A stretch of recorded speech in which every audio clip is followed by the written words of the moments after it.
Welcome to Narrative Nook Audio Tales, where enchanted stories come to life. If you enjoy our stories, please subscribe, like and share to support our channel. Enjoy listening. Tick tick tick, firewall upgrade successful. Everyone was left flabbergasted. Not only did she fend off the attack, but she also managed to upgrade their entire system. How in the world did she do that in such a short span of time? Tick tick tick, firewall successfully breached. The man lounging on the couch could no longer contain himself. He sprung to his feet, but before he could make it to the glass wall, the system piped up again. Tick tick tick, enemy IP locked. The man froze in his tracks. His initial thoughts were that the security team was incompetent, and it would be up to him to clean up the mess. But this young lady managed to upgrade the firewall and locate the enemy's IP address in the blink of an eye. She was truly impressive. Noticing that the IP address originated from the enemy nation's intelligence center, Arabella wasted no time in launching a counterattack. She first took control of all the computers at the enemy intelligence center, rendering them helpless and unable to hide their data. Then, right under their noses, she opened up their tactical and energy plans for other nations, forwarded them, and then posted them on their official website. To add insult to injury, she tacked on a downward-pointing thumbs-up emoji, openly mocking them. Having accomplished her mission, she prepared to leave. Everyone was in awe of this young woman. "Ma'am, may I ask which hacker group you're part of? Would you be interested in joining the Solterra Hacker Alliance?" Even the director, who had been coaxing the man in the office, quickly chased after her. "Alex, wait." The name Alex sent a shockwave through the room. This young woman was none other than the renowned hacker Alex. Who would have thought she was a young woman? And such a beautiful one at that. Life was so unfair. "Alex, we really need someone of your caliber at the security center. Would you be interested in joining us? We can offer you a salary at your demanded rate, flexible working hours." The director was desperate to retain such a talent. "I'm sorry, but I have to finish my studies." Everyone was once again taken aback. Such a high-level hacker still had to go to school. It made sense though. She looked to be around 17 or 18, probably still in high school or college. But she was already so skilled. What was the point in going to school? Everyone was puzzled. "After you finish your studies, Alex, if you're interested in joining us, feel free to contact me. Here's my card." The director wasn't about to let such a talent slip away. He offered his card with both hands. "The doors to the security center are always open for you." While Arabella had no intentions of becoming a hacker, she politely accepted the card out of respect for the director's sincerity. "Hold on." The man from the office finally emerged. He was handsome and debonair. His captivating eyes held a touch of nonchalance. Everyone was even more shocked to see him. The skilled hacker who had been resting in the office was none other than the legendary Astronesia's top hacker Clark. Who would have thought that the director was so powerful, managing to bring in two top-notch hackers? But Arabella didn't know him. His voice was unfamiliar, causing her to look at him quizzically. "Your firewall might not hold up against the next attack. I want to give it a try." What? Did this guy just challenge the brand new firewall that Alex had just established? Were these two tech giants clashing? The director was baffled. Should he intervene? What if this guy actually broke through the firewall and left their system open to foreign attacks? "Don't worry. If I break it, I'll build you a new one." The man's tone was relaxed, as if navigating through a few firewalls was as simple as grabbing a burger and a soda. "You won't break it," Arabella stated bluntly. "You are so confident. How about we make a bet?" The man had already settled down in a seat, leaning back casually, his slender fingers dancing over the keyboard. "So, what do you say? Up for the challenge?" Arabella thought the man had too much free time. "It's not a question of courage. It's that you can't win." The man laughed mischievously, seemingly intrigued by her audacity. "Do you even know who I am?" Was there a firewall he, the proclaimed top hacker of Astronesia, couldn't crack? Arabella didn't know who he was, nor did she care. The man's smirk deepened. "Watch closely." His fingers quickly typed a series of codes, and the system responded promptly. Tick, tick, tick. Firewall under attack. Many hearts skipped a beat. When Clark made his move, how many seconds could Alex's firewall last?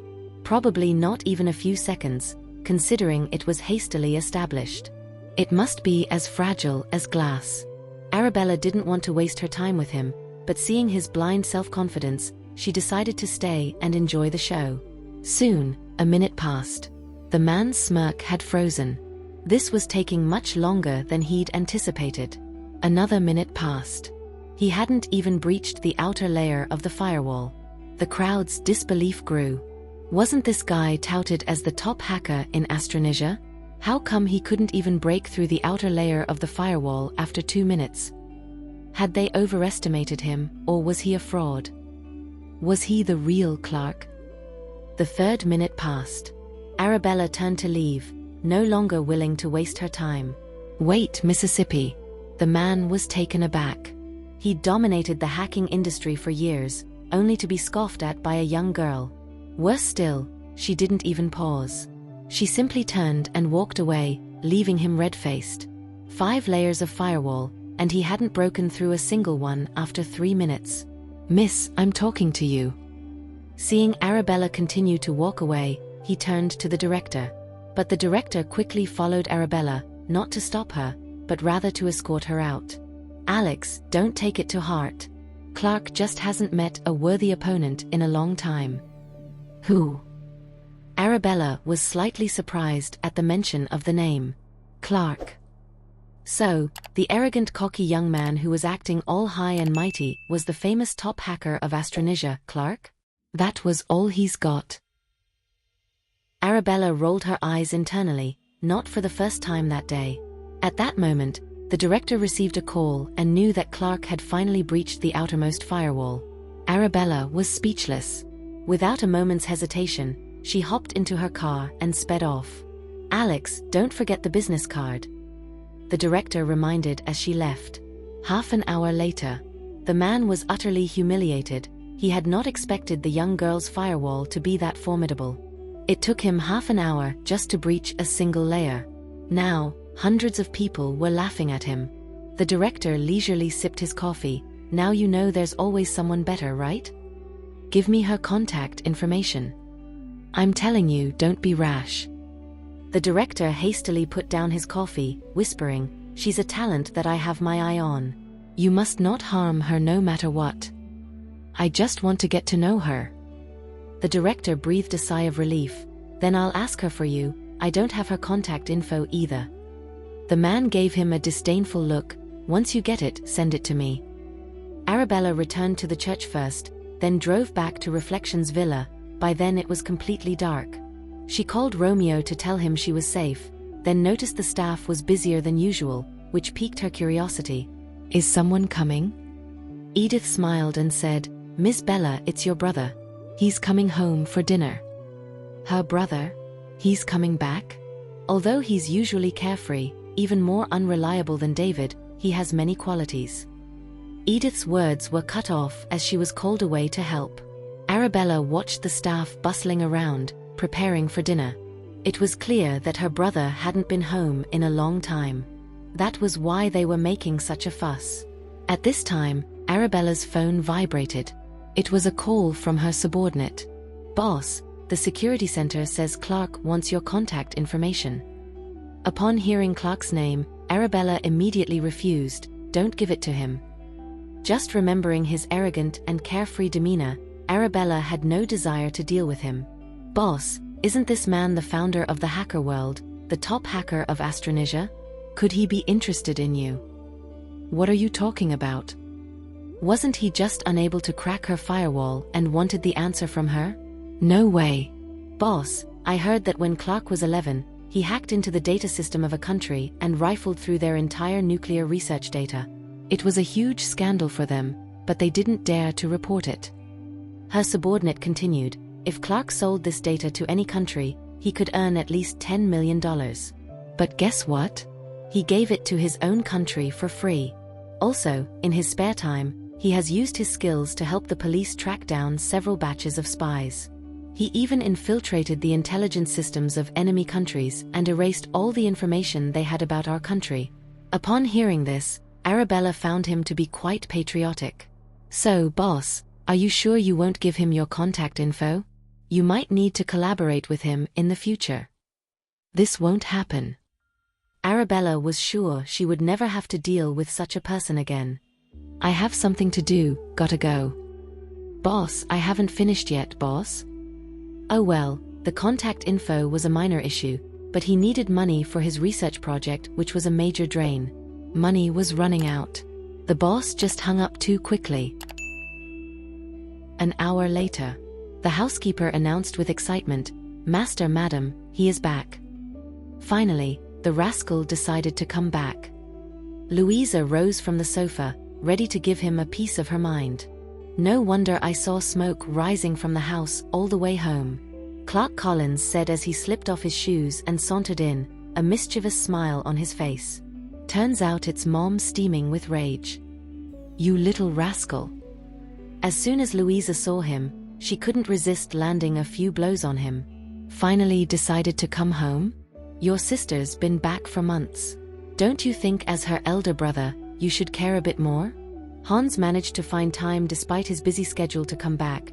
Chaucel rushed home right after his secret mission, and even David has been keeping your sister company for days. But you and your brother, not answering messages or calls, spending all day dealing with dead people. Mom, that's my job. What job? Hurry up and go upstairs to take a bath. Don't stink up your sister. Seeing him head upstairs, Louisa couldn't help but ask with a touch of curiosity, "Wait, why are your hands empty? Where's the gift for your sister?" Clark, halfway up the stairs, answered a bit awkwardly, "Isn't my coming home the best gift for my sister?" Louisa couldn't help but give him a few more smacks. "Who cares about you? Girls want perfumes, jewelry, clothes, or at least a doll. You, on the other hand, can't be eaten, played with, or worn." "I can be a decoration." Clark replied seriously, "Even if you bring a doll home, it's just a decoration. And I'm better than a doll, I can move. What's more, how can a doll be more pleasing to the eye than me?" Seeing her handsome son's serious face, Louisa clutched her heart. "You're going to be the death of me." Seeing his mother truly upset, Clark finally produced a small box and handed it over with a charming smile. "I didn't forget anyone. This is for my beloved mother." "Really?" Louisa asked, half doubting, half hopeful, her anger subsiding a bit.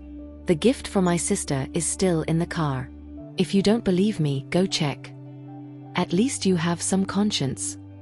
Louisa opened the small box to find a dazzling gem inside.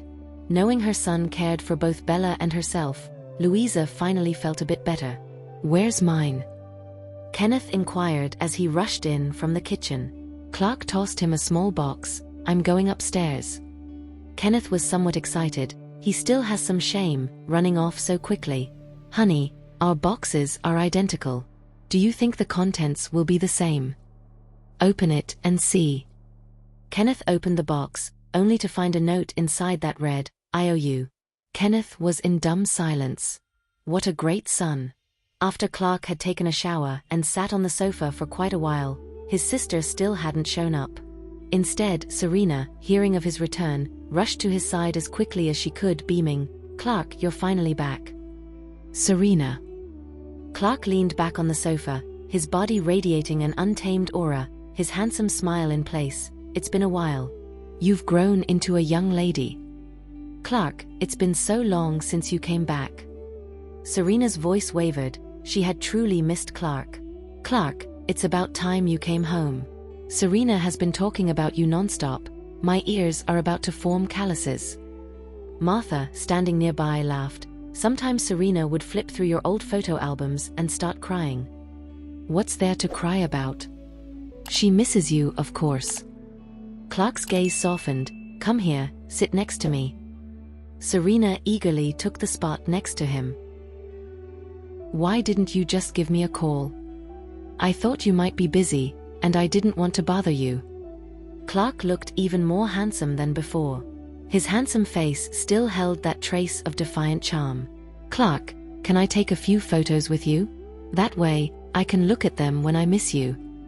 After getting his permission, Serena hurriedly took out her cell phone and took a lot of photos with Clark, and she even posted some on Facebook. "How have you been doing lately?" Clark asked with concern. Serena didn't know how to summarize her recent life. If she had to describe it in one sentence, it would be absolutely miserable. "Clark, isn't this like stabbing Serena in the heart? Ever since Ms. Bella came back to this house, how good can Serena's status and situation be?" Arabella was about to go downstairs, but stopped when she heard this. Was Martha talking bad about her in front of Clark? There truly was no moment of peace. Clark picked up on the undertone, raising his gaze to ask lightly, "Is the young lady difficult to get along with?" Martha made a face that said it all, as if she was saying extremely difficult. "And what about my parents? They don't care about it." Martha's expression said it all once again. "What about Hans and the others?" Martha sighed. Now everyone revolves around her, only Clark. "You're the first to care about Serena's situation." Clark glanced at the girl next to him. She seemed a bit hurt, and her head was always lowered like a discarded doll, but then she swept away the gloom in her eyes. "Clark, are you hungry? I can get you something to eat." "Lamb, a bit hungry." Clark smiled at her. "Get me a few things." "All right." Serena was about to go get it. "Serena, let me go. You stay and chat with Clark a bit more." What a great opportunity. She shouldn't miss it. "Martha, you stay." Clark's smile was unreadable. "Serena, you go." "Oh, okay." Serena glanced at Martha, a bit confused as she headed to the kitchen. "Martha." Once Serena left, Clark's gaze returned to Martha. "You seem to have a lot of complaints about Bella." "Clark, you're mistaken. I'm just upset seeing Serena being neglected in this house, especially since no matter how hard she tries to please Ms. Bella, it's useless. Ms. Bella is always giving her the cold shoulder, so I just feel it's unfair for Serena." Arabella was standing upstairs speechlessly. "Martha, you've been in this house for too long. Have you forgotten that Serena's place originally belonged to Bella?" With one sentence, Clark completely silenced Martha. "Bella has suffered for 18 years outside and she finally returned to this house. You say everyone revolves around her. That was because they wanted to make it up to her, be good to her, and care for her. Isn't this normal?" Martha lowered her head in embarrassment, whispering, "Yes. Serena has been living the life that Bella should have had for the past 18 years. Bella didn't ask her to give it back, and even agreed to let her stay. That shows Bella is a generous person who doesn't hold grudges." Clark paused, looking at Martha. "Would you keep a potential threat around if you were in her shoes?" he inquired. Martha was taken aback, suddenly at a loss for words. Indeed, if it were her, she wouldn't tolerate such a threat hanging around, competing for attention, adding stress. Clark continued, "Serena wears the latest fashion and brandishes the newest accessories. This indicates that, at the very least, this family doesn't skimp on providing for her materially." "I see your point, Clark. As for emotional aspects, I often hear Mom and Dad mentioning Serena. One moment Serena has won an award, the next she's been accepted to Summerfield College, then they're planning to take Serena out for dinner, and then visit her at school. Doesn't seem like she's being neglected." Martha had lowered her head, afraid to utter a word. When their biological child returns, they can't just ignore her and continue to shower Serena with love alone. That wouldn't be fair. Let's say the love that Mom and Dad can give equals 100%. Even if they gave Bella 60%, leaving Serena with 40%, you'd have to understand. For the first 18 years, Bella got nothing. Serena had their full affection all to herself. As someone close to Serena, you should guide her, teach her, and even yourself to be grateful. Don't bear such a grudge against Bella. Your influence on Serena is more powerful than you think." Martha was filled with shame. "You're right, Clark. I'm not lecturing you," Clark calmly corrected her. "I'm just stating the facts. I can tell you're not fond of Bella. It seems she doesn't exactly have an easy life here, at least partly because of you." "Clark." Martha was flustered. Bella could have used her newfound status to get rid of you, but she didn't. Be grateful for that. You're only able to gossip about her because she gave you the chance. Otherwise, you'd be long gone. Martha bowed deeply. I'm sorry, Clark. I will adjust my attitude and stop spreading rumors. Clark, I brought you some food. At this moment, Serena entered with a platter of delectable dishes. The chef just made these. I grabbed a little bit of everything. Try it and see if you like it. If you want more, I can fetch it. After a few bites, Clark said, let's take a walk in the garden. He didn't want to stick around and see Martha's face any longer. As Serena tried to take the platter with her, Clark laughed, no need for more food. Let's just enjoy the walk. Martha watched their retreating figures. She was filled with anxiety.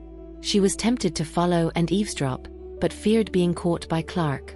Clark, is there something you want to talk about?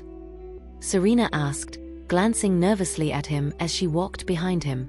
Don't be nervous, just keep up, Clark smiled at her. Am I that intimidating? No, not at all.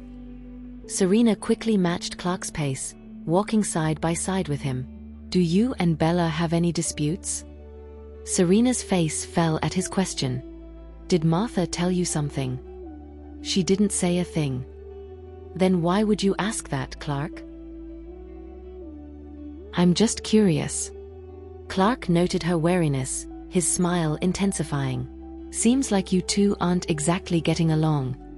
Serena lowered her gaze, taking a moment before opting for honesty.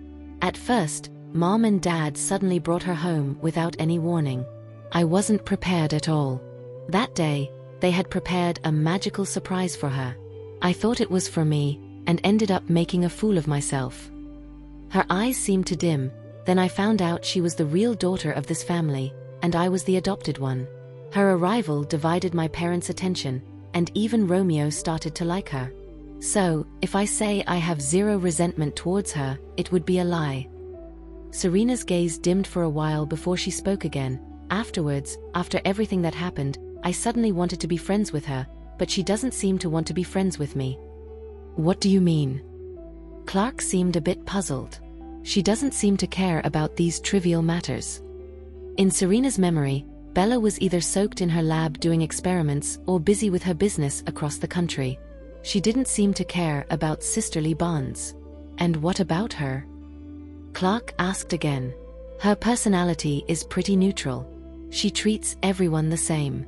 It's not like she's targeting me. Clark was surprised to hear this. Unlike Martha, Serena didn't take the opportunity to badmouth Bella, but expressed her thoughts fairly. What about other aspects? Other aspects? Serena pondered for a moment. She's quite outstanding. Anyway, you'll know when you meet her, Clark. It seemed that his younger sister was not too bad in Serena's eyes. You've grown up and can make your own judgments. I'm very reassured. Clark patted her shoulder. You're 18 now and living in a dorm. I don't think you need Martha to take care of you. Why not let her come to my place and help me out? Clark, you want to move Martha to your place? Serena quickly grabbed his sleeve. Can you get another maid? I've gotten used to having Martha around me all these years. Habits can be changed. Clark. This time, Serena realized something. Did Martha say something to upset you earlier? I'll apologize for her. Can you please not move her away? Unable to resist Serena's pleas, Clark finally conceded.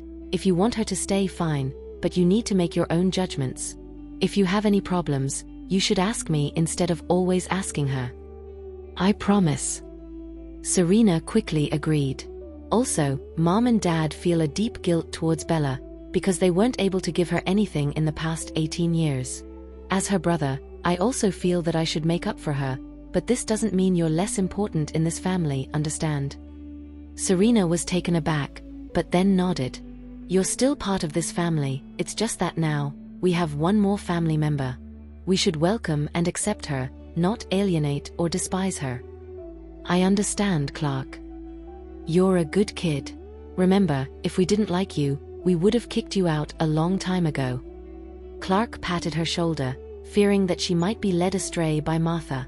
It seemed that he would have to keep a closer eye on Martha's actions from now on. At least for now, Serena was still a kind and innocent child. It was just that Martha held a deep prejudice towards Bella. It would be best if it could be changed, but if not. After a while, a servant came over and invited, "Clark, Serena, dinner's ready.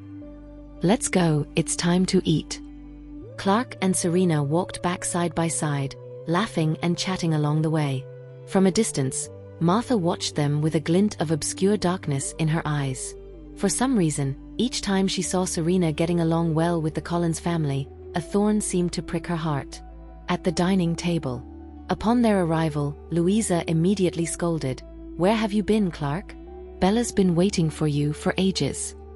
Clark glanced at the girl seated at the table. The girl's appearance, aura, and physique all reminded him of a girl named Alex, whom he had met earlier at the security center. "Let me introduce you. This is your sister, Arabella Collins, a student at Westerly College." Looking at the girl's stunning face and the barely noticeable smile on her lips, Clark felt as if he had turned to stone. "Bella, this is your brother, Clark. He often deals with corpses as a forensic investigator." Forensic investigator? Wasn't he supposed to be Astronesia's top hacker, Clark? "Nice to meet you, Clark." Arabella's voice was as refreshing as a spring breeze. Clark realized that not only did this girl look exactly like Alex, but her voice was also identical. She was definitely the girl he had met at the security center. "Aren't you going to greet your sister back?" Upon noticing Clark's lack of response, Louisa playfully smacked him, whispering, "Did you grow ears or not? Are you Bella?" Clark tried to suppress his shock, quietly asking, "Have we met before?" "Of course you have. Remember the girl who was all over the news for topping the college entrance exams in June and July? That's your sister. She scored full marks." Clark was once again taken aback. He never expected his sister to be such a prodigy, returning home with an array of skills. Kenneth smiled. "Let's have Clark sit next to Bella. He can serve her some dishes." Upon hearing this, Martha moved Serena's chair to Clark's other side. "Serena, you sit next to Clark as well. It's only fair after all the times you've missed him." Serena missed Clark? Louisa was somewhat curious. "Yes, she talks about him all the time. So much so that I've got calluses on my ears from hearing it." Martha and the others laughed. Clark looked at the girl's naturally beautiful face and unconsciously asked, "The firewall?" He spoke very softly. Arabella smiled and casually asked, "Haven't found a way to break it yet?" It was her. Clark took a deep breath. He was surprised to find out that his sister was the hacker Alex, whose hacking skills surpassed his own. His pride as a big brother lay shattered on the ground. Louisa, seeing the siblings whispering to each other, assumed they were having a pleasant chat. While she was pleased, she didn't forget to remind Clark, "Don't get too caught up in your conversation. Serve Bella some dishes. Bella loves seafood. I'll peel a shrimp for you."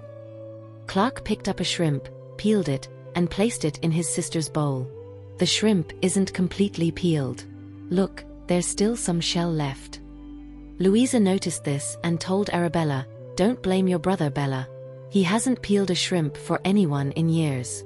He's a bit clumsy." "Sorry, Bella. I'll peel another one for you." Clark picked up another shrimp. "No need, Clark. I can do it myself." "How could I let you do that? As long as I'm here, you won't have to lift a finger to crack any shellfish." Clark cracked a few more for her, but then fell silent. He wanted to ask his sister, "How did you become such an expert hacker? Where did you learn this?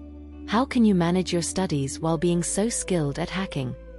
But with so many people around, he only asked, "Are you getting used to being back home?" "Yep." "Is there anything you need to improve with regards to food, clothing, shelter, or transportation?" "Everything is good." Clark dropped the peeled shrimp into her bowl. "Nobody bullies you at home, do they?" At this, Martha quickly glanced at Arabella, afraid she might say something out of line. Arabella was a bit surprised. Why was Clark asking such a question? Was it just a casual inquiry, Or had he noticed something? If anyone bullies you, remember to tell me. Okay. Clark put the peeled shrimp into her bowl. He found her very obedient. Whether it was the way she talked or ate, she was just too adorable. At that moment, Serena placed a peeled shrimp into Clark's bowl. Clark, you should eat too. The food will get cold. Clark only then remembered that he had another sister. He had been so focused on peeling shrimp for Arabella that he had neglected Serena. You can peel shrimp now. Clark saw the poorly peeled shrimp in his bowl. His eyes softened. He placed the shrimp back into Serena's bowl and didn't eat it. You eat it. You're too thin. Do you think I peeled it ugly, Clark? Not at all. I just can't bear to eat it. But this is for you, Clark. You have to eat it. Serena placed the shrimp back into Clark's bowl. Martha glanced at Debbie, who immediately spoke up. Serena is always thinking about Clark, even peeling shrimp for him. What a wonderful sister. She could be considered a sweetheart. In contrast, Arabella had never peeled shrimp for any of her brothers. After a while, Serena served soup to their parents and Clark, earning more praise from Debbie. Serena is becoming more and more thoughtful. She not only thinks about her parents, but also about her brother. The implication was, she was not like some people, who only think about eating. Clark, these are your favorites, eat more. Serena served more food to Clark. Having a sister like Serena, Clark is really lucky. Debbie, you talk too much. Clark lifted his eyes and looked at Debbie, his voice a bit cold. Bella also served me a lot of food. Why haven't I heard you praise her? Right, Miss Bella also did well. Serving food is not a competition. If you serve me, should I have to serve you in return, and it's not okay if I serve less? Then what are we all eating for? We might as well just serve each other. Seeing her son getting angry, Louisa was a bit startled. They were all eating peacefully. Why did he start criticizing the help? I'm sorry, Clark. It's my fault. I just saw Serena doing well. If you want to praise, then praise all the people. If you pick one to praise, what would the other think? At this, Louisa finally understood why her son was angry. It made sense. Debbie kept saying Serena was doing well, that Serena was a good sister, but what about Bella?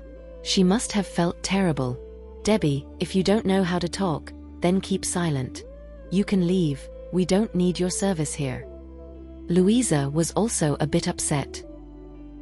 Seeing Debbie leave, Clark said to Arabella, don't mind her. If you don't want to see her, I'll simply fire her. Martha, standing off to the side, was utterly flabbergasted. She hadn't expected Clark to immediately defend his sister like this. What about Serena's feelings? Serena was also a little stunned. When Debbie had praised her earlier, she hadn't thought that such praise could hurt Arabella. Yet Clark's actions left her feeling hollow, as though Arabella's feelings were the only ones that mattered. Did her achievements not deserve to be recognized? Arabella looked at Clark in front of her. She was surprised that the usually nonchalant Clark could see through Debbie's intentions and address them so directly. It seemed Clark was quite observant when it came to details. Listen up, everyone. At Clark's words, the surrounding servants immediately perked up, ready to listen attentively. Both young ladies of this household are to be treated equally. If I find out anyone who tries to stir up trouble, play favorites, or intentionally sow discord between the two sisters, that person will face consequences far worse than being dismissed from this house. Understand? We understand, Clark. The servants all bowed in unison, not daring to defy him. All right, you may go. Clark waited until they left before turning to Arabella. Finally, some peace and quiet. Here, eat some more. He served Arabella some food, and also a good amount to Serena. You did well earlier. My criticism of Debbie wasn't directed at you. Serena, who had been somewhat downcast, felt a tinge of warmth at Clark's words. He was saying this because he cared about her feelings. It seemed she still had a place in Clark's heart. We're family, don't let anyone use you as a pawn. Now, let's eat. Kenneth and Louisa exchanged glances, suddenly realizing their son had grown up and become more thoughtful. After dinner. "Come on," Clark tugged at Arabella's sleeve. "I have a present for you." Louisa had been curious about what kind of gift Clark would give to Arabella, and why he didn't just bring it inside from the car. It wasn't until Clark opened the trunk of the limousine that a multitude of pink balloons floated out. "Every single one of these balloons was blown up by me. Do you like them?" He had seen someone do this online, and had taken note, wanting to give his sister a surprise. How romantic. Kenneth hadn't expected his son to have such a romantic side. And how did the trunk manage to hold so many balloons? It was spectacular. Serena watched enviously as the balloons took flight, suddenly feeling that Arabella was so lucky. Clark had never prepared such a surprise for her. Arabella saw that each balloon had the words "Welcome Home" written on them. No doubt about it, the ugly handwriting must be Clark's. All the hardships and unhappiness in the past are over. From now on, just stay here in this home. Clark patted Arabella's head. "As your family, we will take good care of you." When all the balloons had flown out of the trunk, the fairy lights inside were still twinkling, casting a dreamy glow. A string of words read, "Welcome home, my dear sister." Thank you for listening. If you have enjoyed this story, please like and share so others can see it too. Also hit the subscription button and notification bell so you can be notified on our next release. Thank you for your support. God bless you.